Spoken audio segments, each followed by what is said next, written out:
Have you ever let one rude comment ruin your entire day? Maybe it was a passive-aggressive email, a glance that felt like disrespect, a moment where someone cut you off in traffic, and for the next 3 hours, you're replaying it in your head like it was a personal attack. Why does that happen? Why do we let tiny things take up so much space inside us? The Stoics had a radical answer. The real enemy isn't the person who offended you. It's your own reaction. They believed the battlefield isn't out there. It's not with your boss, your ex, or the stranger on the internet. It's in your mind. It's the war between impulse and intention. See, we're taught to control everything, the outcome, the people, the situation, but Stoicism flips that upside down.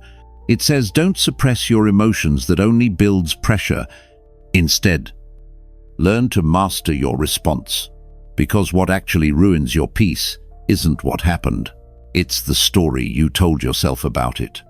And most of the time, that story, it's just noise. So the next time life pokes you, before you lash out, shoot down, or spiral, ask yourself this: is this really worth giving away my peace for?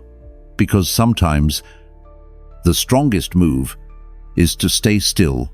Let me ask you something that might hit close to home. When was the last time you got angry and later regretted how you handled it? Maybe it was a driver who cut you off. Maybe someone skipped ahead of you at the DMV. Or maybe it was just a stupid comment online that made your blood boil for no good reason. Whatever it was, it didn't feel small at the time. It felt personal, like a threat, like something inside you had to rise and defend your honor, even if that meant yelling, slamming doors, or firing off a text. You now regret, but here's the truth. You weren't born angry. You learned how to react that way, and anything that's been learned can be unlearned. We live in a culture that romanticizes anger. We call it passion. We call it being real. We even say things like, if you're not angry, you're not paying attention, but anger real, burning. Destructive anger is rarely about truth. It's about ego. It's a reflex, not a response, a pattern, not a principle. And the Stoics saw that clearly over 2,000 years ago. Epictetus said, any person capable of anger is a slave to it. Harsh, maybe, but think about it.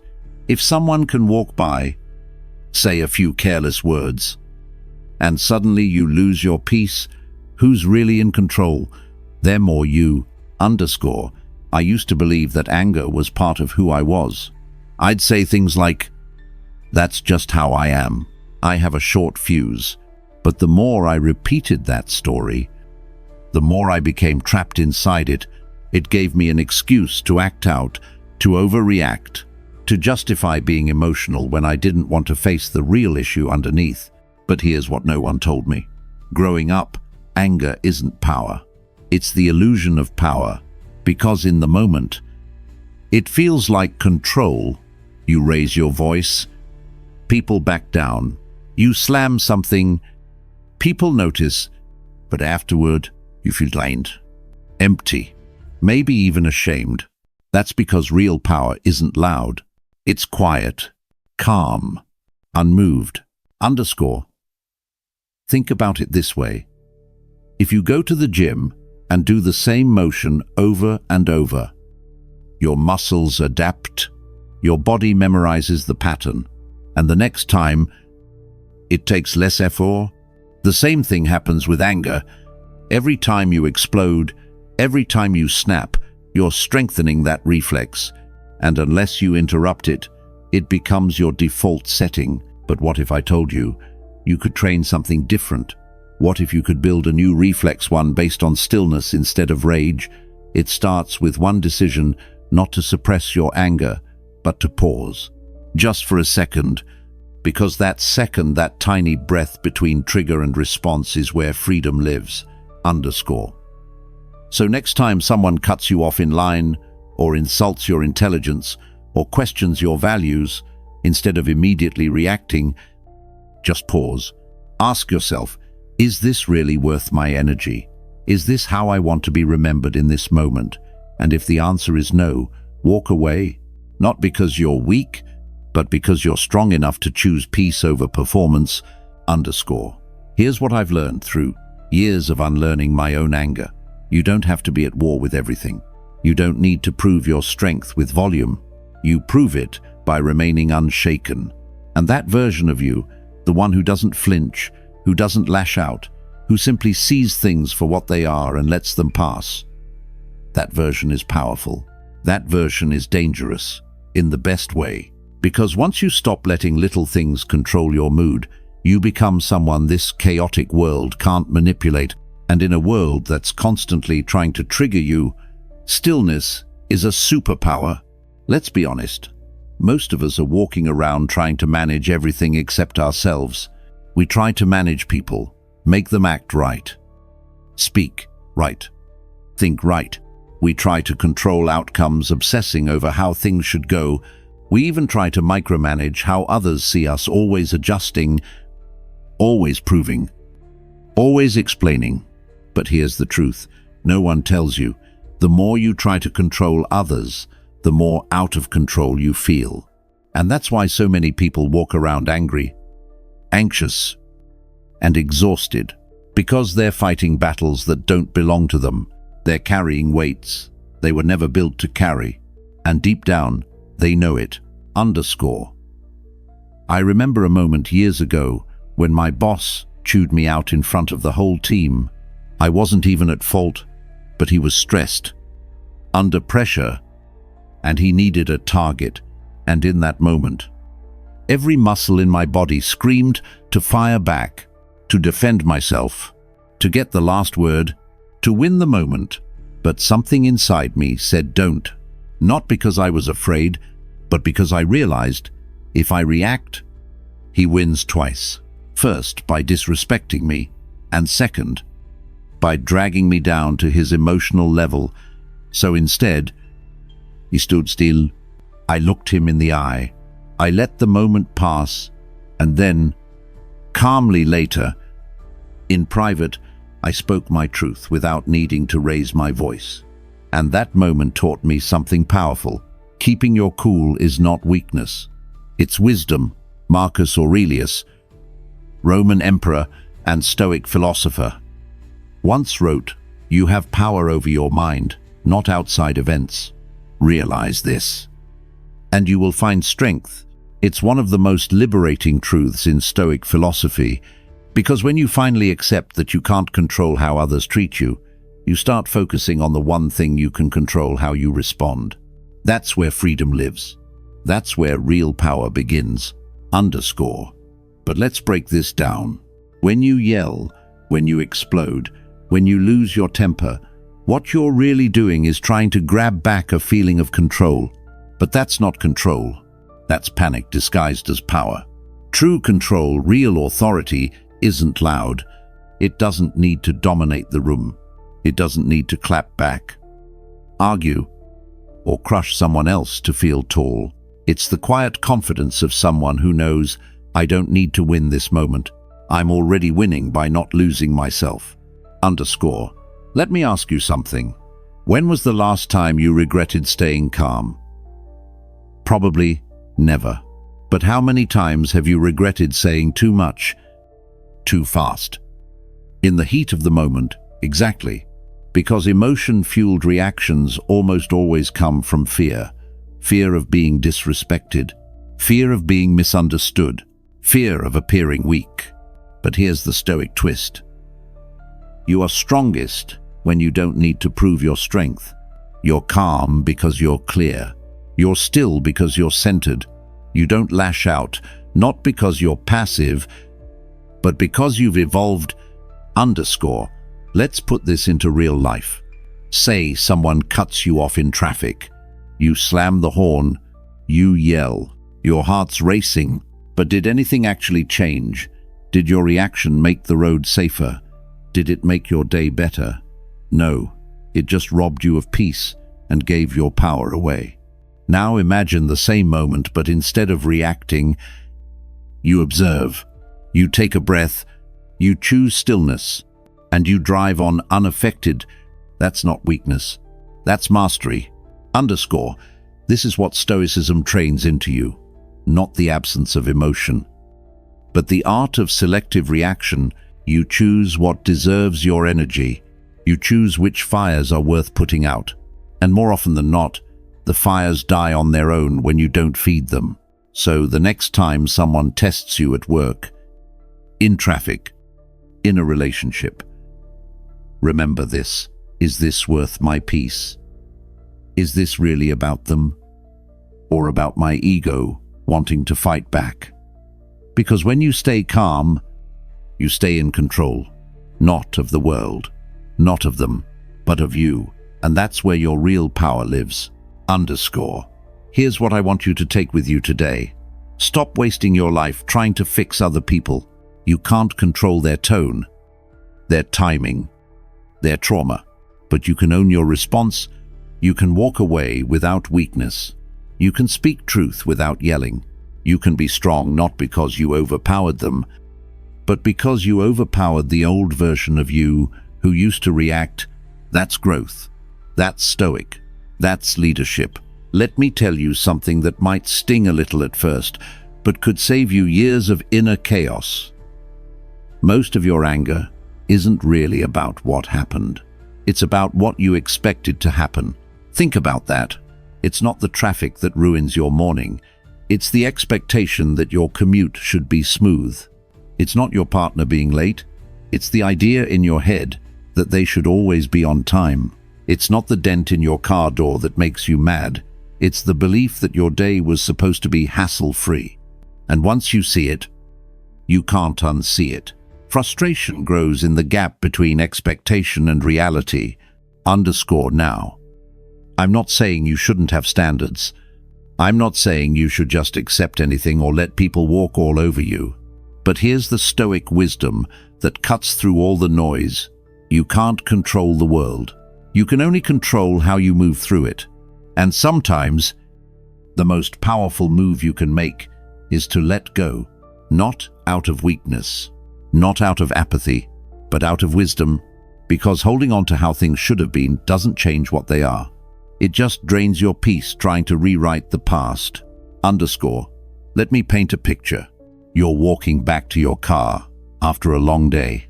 You're tired, hungry, and just want to get home. Then you see a fresh dent in your car door. Someone hit it. No noche, no apology. Just damage and silence. What's your first reaction? Anger, rage. A curse whispered into the wind. That's fair. That's human. But here's where you face the test. Do you carry that dent inside of you for the next 6 hours? Or do you take a deep breath, accept it for what it is, and move on? Because the dent is already there. You can't undent the door by yelling at the sky, but you can protect your energy. And in that moment, that's the real decision. Preserve your peace or sacrifice it to something you can't change. Underscore. The Stoics had a name for this kind of wisdom. Apatheia, not to be confused with apathy, but a deep inner calm, born from accepting the nature of things. They believed the wise man doesn't rage against the wind, he adjusts his sails. He doesn't demand the world change to fit his desires, he learns to desire only what's in his control. And that's not resignation, that's freedom. Underscore. Let me ask you something deeply personal. What are you still holding on to that's already over? A mistake you made 5 years ago, someone who disappointed you and never apologized, a dream that didn't unfold the way you planned.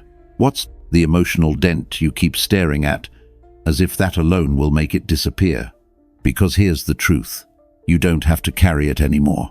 You're allowed to set it down. You're allowed to say, this doesn't belong in my hands anymore. Letting go doesn't mean you don't care. It means you care too much about your own peace to keep bleeding for what you can't fix. Underscore. I've learnt this the hard way.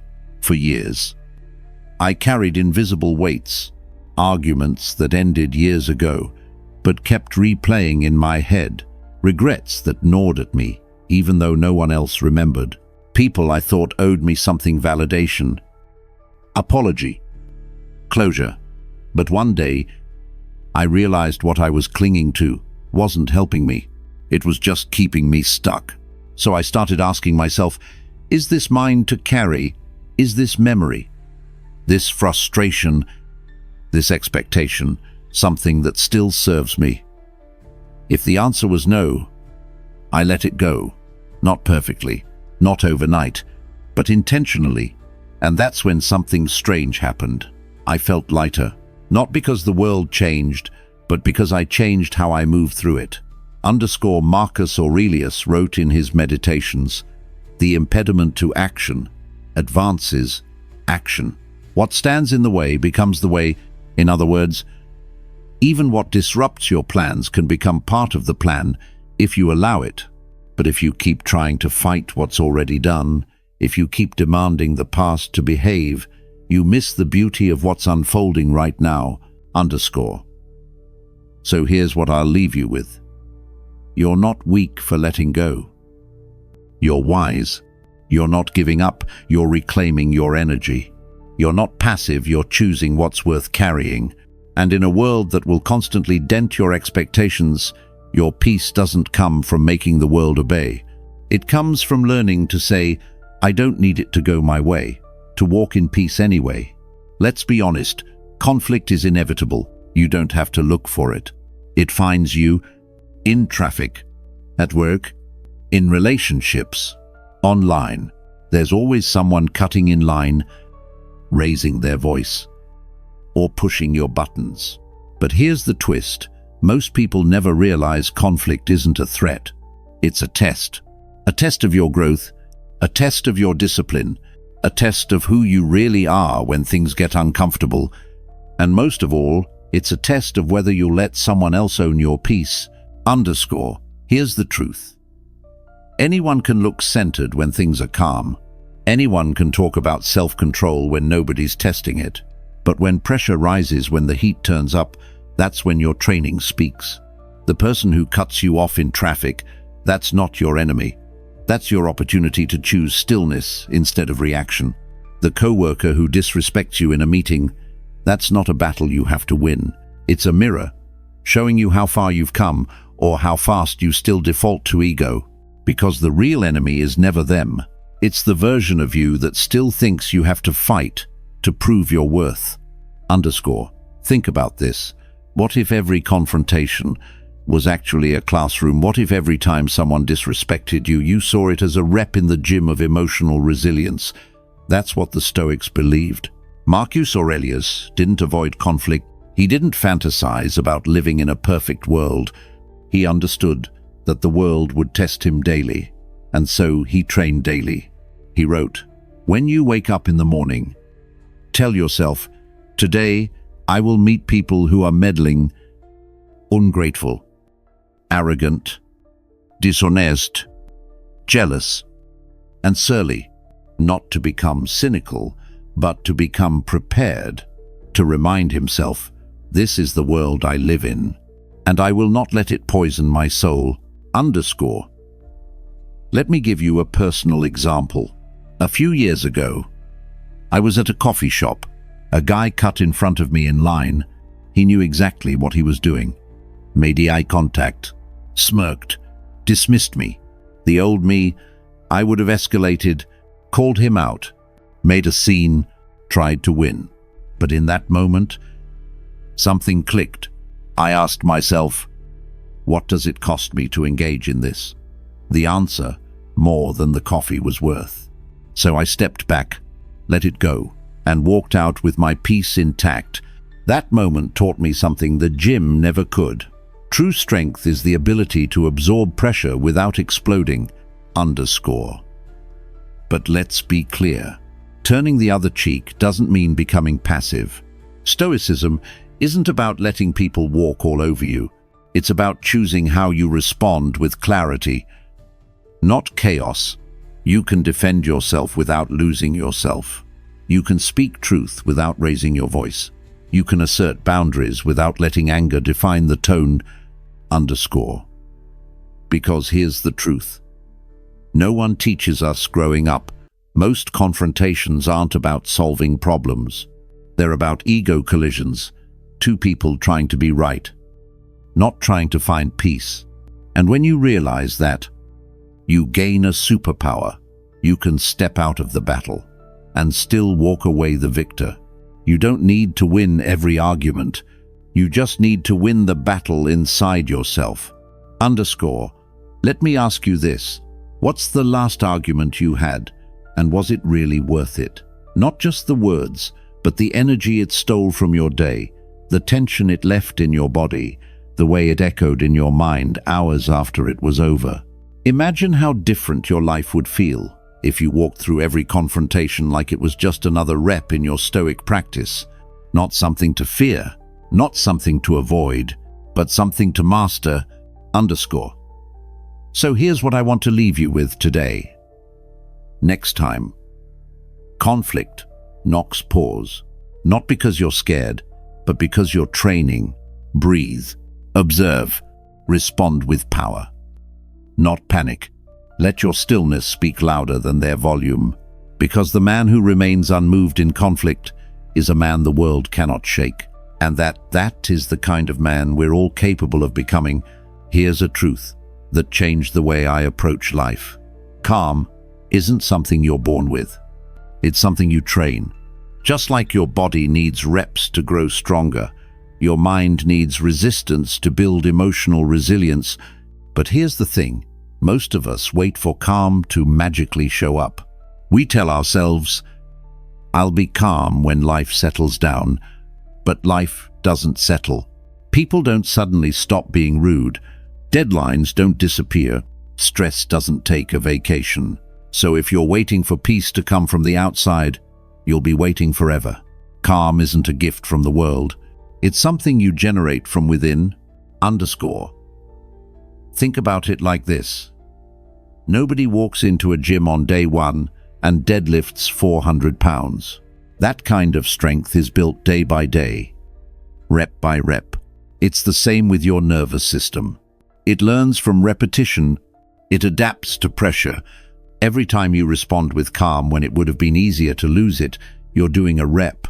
Every time you breathe instead of explode, pause instead of panic, observe instead of overreact, you are strengthening your inner stillness. But here's the kicker. The best time to train calm isn't in the middle of chaos. It's before the chaos even starts. That's why morning routines matter. That's why silence matters. That's why journaling, prayer, meditation, breath work, whatever your version is, matters. Because these practices aren't about being trendy. They're about training your nervous system to respond, not react. So when the world does shake, you don't. Let me share something that changed my mornings forever. I used to wake up and go straight into stress, emails, news, noise, pressure, and by 9 a.m., I was already in a mental sprint I didn't sign up for. Then one day I asked myself, what if I trained my calm before the world tested it? So I started waking up just 20 minutes earlier. No phone, no noisy, just stillness. I sat with my breath, wrote down what I was grateful for, reminded myself of who I wanted to be, not just what I had to do. And you know what happened? The day still threw curveballs. But I stopped swinging blindly because I'd already anchored myself in the quiet. Marcus Aurelius wrote, if you are distressed by anything external, the pain is not due to the thing itself, but to your estimate of it, and this you have the power to revoke at any moment. What does that mean? It means calm isn't about what happens to you, it's about how you frame what happens. And that framing muscle, it gets stronger every time you practice awareness over autopilot. So here's a challenge, something practical. Start treating everyday moments like your mental gym. You're stuck in traffic, rep. Barista gets your order wrong, rep. Your boss sends an unfair email, rep. Your kid spills milk on your shirt right before a meeting. That's a double, rep. These aren't interruptions. They're training opportunities, moments where you get to decide, am I a slave to my triggers or a master of my state? And trust me, I've failed this test more times than I can count. But with every failure came feedback. And with feedback came growth. That's how calm is built. Not through perfection, but through persistence. Let me ask you this. What would your life look like if you trained calm as much as you trained control? What if your identity wasn't built around fixing everything, but around holding everything with composure? Because control is an illusion. But calm is real. Calm is strength. No one can take from you. And the man who is calm in the fire is the man who cannot be shaken by the storm. So don't wait for calm to happen by accident.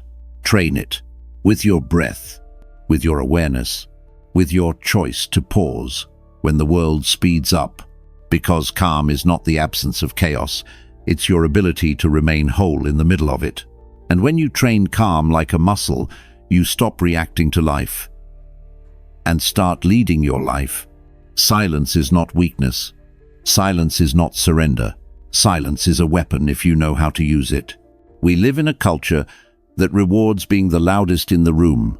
Talk fast. Talk back. Post first. Clap back harder. But the Stoics saw things differently.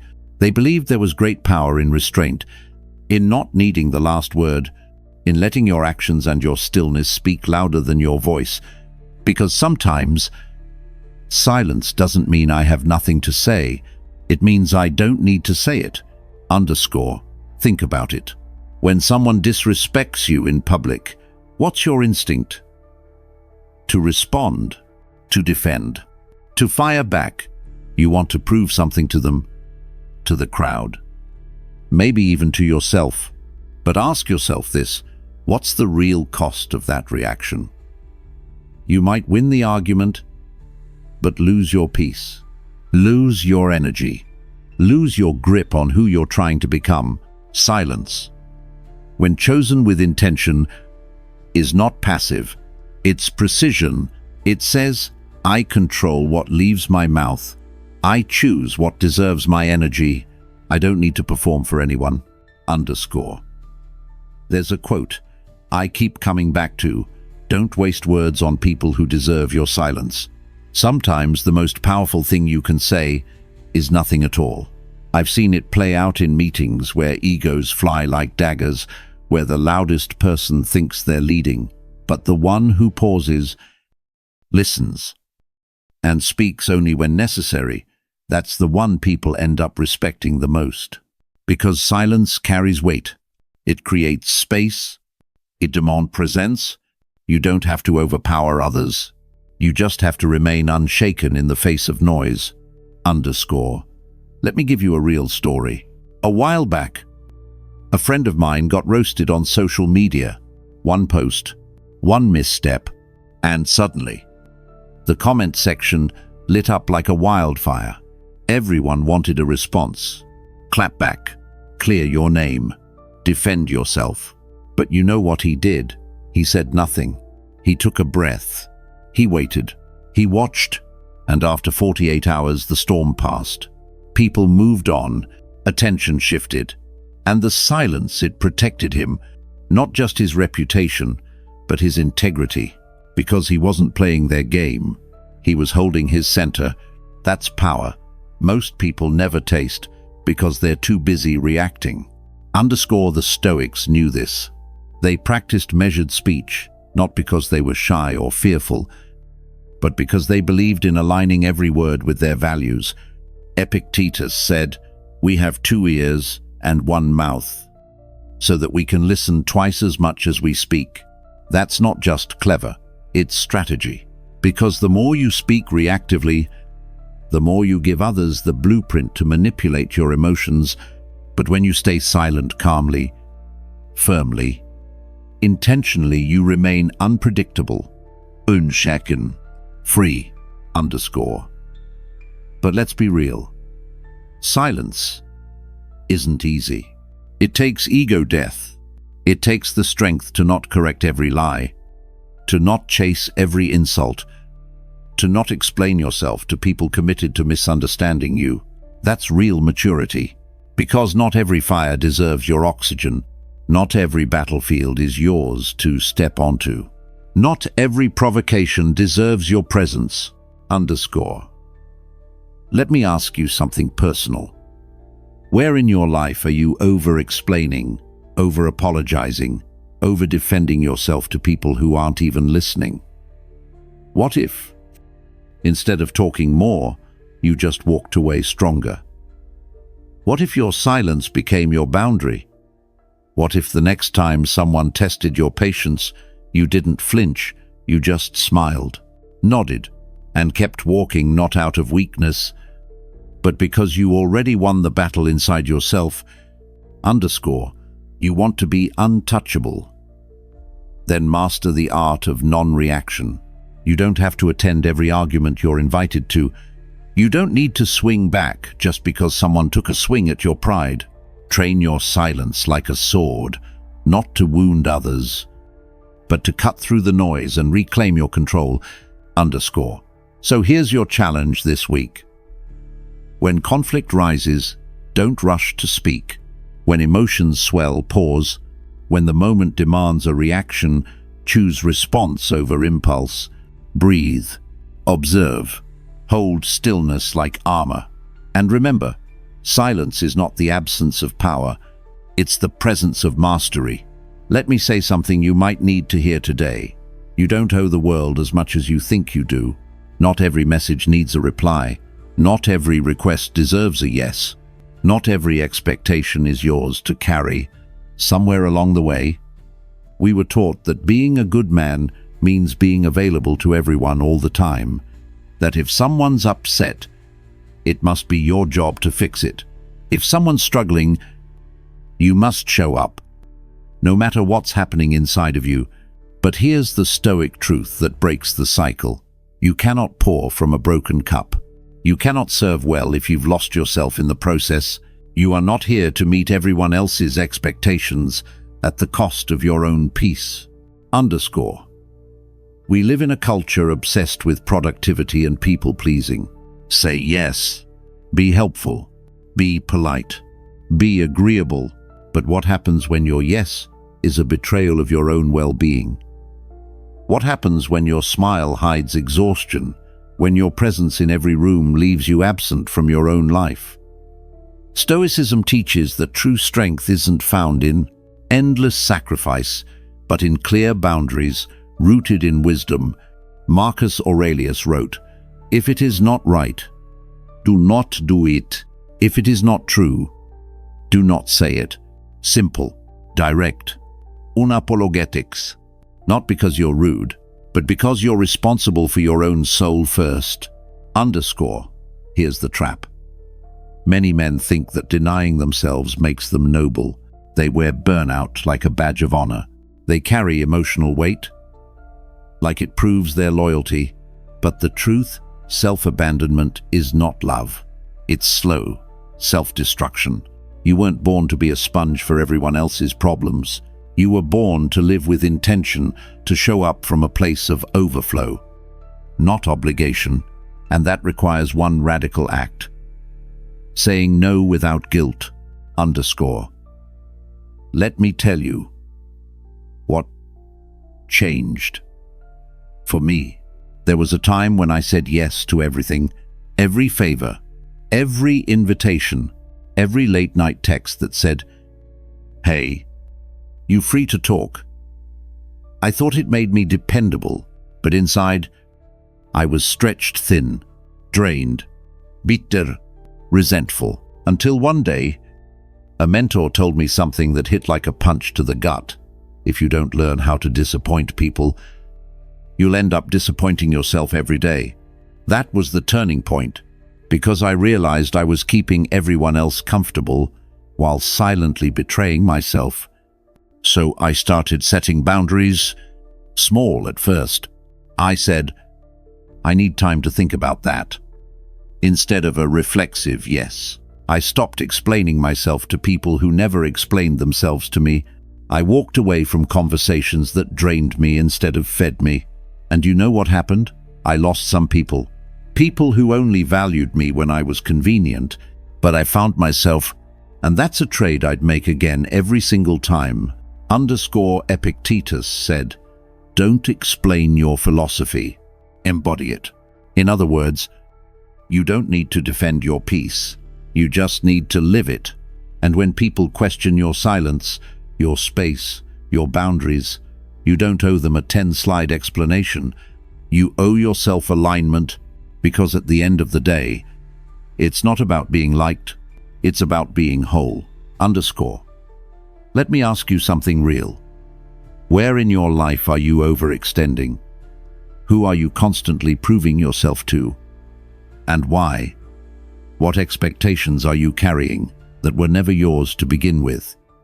Because here's what the Stoics knew, and what we often forget: you are not responsible for how others feel about your boundaries. You're only responsible for making them clear and living in integrity.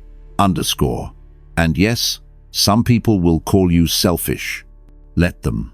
They don't see the internal battle you've fought for years, the times you showed up when you had nothing left, the weight you carried in silence just to keep the peace.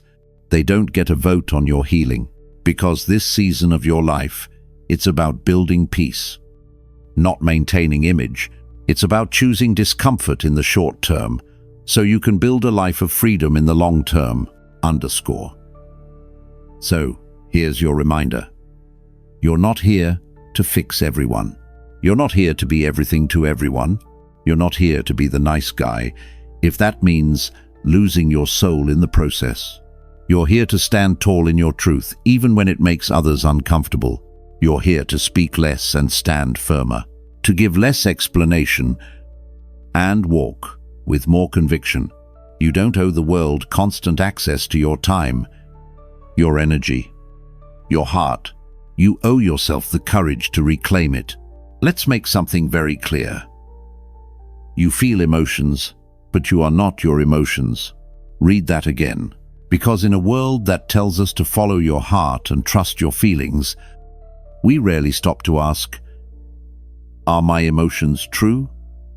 Or are they just loud? You see, emotions are real, but they're not always right. They're valid, but they're not always wise. And when you live as if your emotions define you, you become a passenger in your own life, tossed around by every wave. The Stoics taught something radically different. You can observe your feelings without obeying them. You can notice the anger without becoming the angry man. You can sit with sadness without drowning in it. You can acknowledge fear without letting it hold the pen that writes your future. This is what they called emotional sovereignty, the ability to feel deeply and respond wisely. Picture your emotions like weather. Some days are stormy, some are cloudless and calm, some hit without warning, a flood of jealousy, guilt, frustration. But here's the key: you are not the storm, you are the sky. You hold space for it all, but you are not defined by what passes through. Let me tell you a story. A few months ago, I woke up in a funk, anxiety buzzing, thoughts racing. I didn't want to get out of bed, didn't want to talk to anyone. I started spiraling. What's wrong with me? Why do I feel like this? I thought I was stronger than this. But then I remembered something simple. Something Stoic feelings are visitors, not rulers. So instead of fighting the emotion, I sat with it. I asked, what is this trying to teach me? I breathed. I journaled. I went for a walk. No headphones, no phone, just presence. And slowly, the fog began to lift.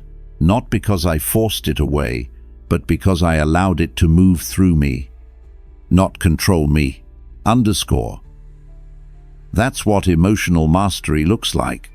Not suppressing, not pretending, but choosing your response with intention, not impulse. Marcus Aurelius put it perfectly. You have power over your mind, not outside events. Realize this, and you will find strength. Emotions, they're not outside events, but they can feel like it if we don't slow down. Underscore. So how do you practice this in real life? It starts with awareness. Next time you feel a wave of anger, ask, what story am I telling myself right now? Next time fear kicks in, ask, am I predicting disaster or preparing for truth? Next time sadness hits, ask, can I let this be here without judging it?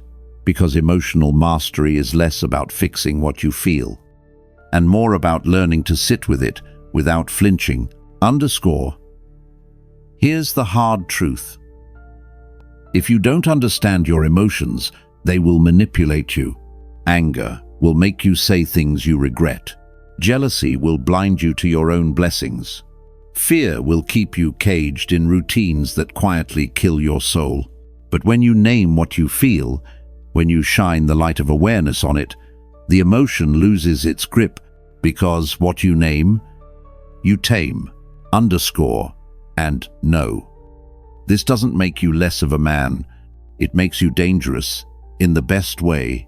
Because most men are taught to react, to explode, to shut down, to hide. But you're learning to hold emotion without being owned by it. That's not weakness. That's warrior training. The ability to feel deeply, but choose your response from a place of calm, clarity, and principle. Underscore. Let me ask you a question. What emotion has been running your life lately? Silently or loudly? Is it anxiety masked as productivity, anger masked as sarcasm, loneliness masked as constant busyness? Whatever it is, don't judge it. Get curious. Invite it to speak, but don't let it take the driver's seat. You're allowed to feel everything and still choose what you do with those feelings. That's what separates a Stoic from a slave to emotion. Underscore. So here's your challenge. The next time emotion rises, pause instead of pounce. Ask yourself, is this feeling trying to protect me or sabotage me? Breathe. Write, walk, reflect. Respond from your highest self, not your most wounded self, because at the end of the day, you are not your anger. You are not your fear. You are not your worst thought on your worst day. You are the one who notices, the one who chooses, the one who leads. Emotions will visit, but they don't get to rule. Only you do.